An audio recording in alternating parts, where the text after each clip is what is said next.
വിഷുവും ഈസ്റ്ററും വരികയാണ്. അതിന്റെ ഒരുക്കത്തിലൊക്കെയാണല്ലോ പ്രേക്ഷകർ. അപ്പോൾ കൺസ്യൂമർ ഫെഡിന്റെ വിഷു ഈസ്റ്റർ സഹകരണ വിപണി നാളെ മുതൽ തുടങ്ങുകയാണ്. വിപണിയുടെ സംസ്ഥാനതല ഉദ്ഘാടനം മന്ത്രി വി.എൻ. വാസവൻ നിർവഹിച്ചു. 170 കേന്ദ്രങ്ങളിലായി 10 മുതൽ 35% വരെ വിലക്കുറവിലാണ് വിൽപ്പന നടത്തുന്നത്.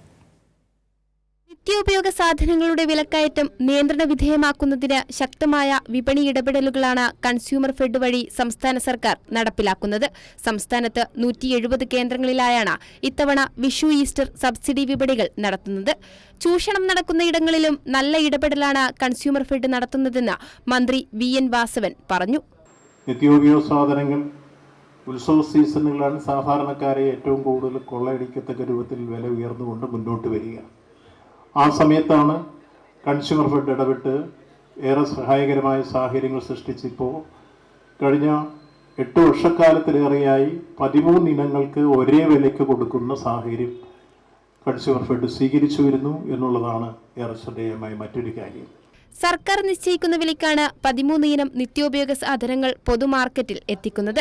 മറ്റ് നിത്യോപയോഗ സാധനങ്ങളും 10 മുതൽ 35% വരെ വിലക്കുറവിൽ വിൽപ്പന നടത്തുന്നുണ്ട്. ക്വാളിറ്റി ചെക്കിംഗ് കഴിഞ്ഞിട്ടാണ് എല്ലായിടത്തും ഇത് ഡിസ്ട്രിബ്യൂട്ട് ചെയ്യുന്നതിന് മുമ്പേ തന്നെ സംവിധാനങ്ങൾ ഒരുക്കിയിട്ടുള്ളത്. നിങ്ങൾക്ക് അതിനിവിടെ തന്നെ കാണാം. സബ്സിഡി സാധനങ്ങളും നോൺ സബ്സിഡി സാധനങ്ങളുണ്ട്. ഇതിനോടൊപ്പം തന്നെ നാട്ടുവിഭവത്തിൻ്റെ ഭാഗമായിട്ടുള്ള പച്ചക്കറികൾ, നാടൻ കർഷകർ ഉൽപ്പാദിപ്പിക്കുന്ന പച്ചക്കറികളും ഈ വിപണിയിലൂടെ വിൽക്കാൻ വേണ്ടിയിട്ടുള്ള എല്ലാ ശ്രമങ്ങളും നടത്തിയിട്ടുണ്ട്. 14 ജില്ലാ കേന്ദ്രങ്ങളിലും 156 ത്രിവേണി സൂപ്പർ മാർക്കറ്റുകളിലുമായി ഏപ്രിൽ 21 വരെയാണ് വിപണന നടത്തുക. കൈരളി ന്യൂസ്, തിരുവനന്തപുരം.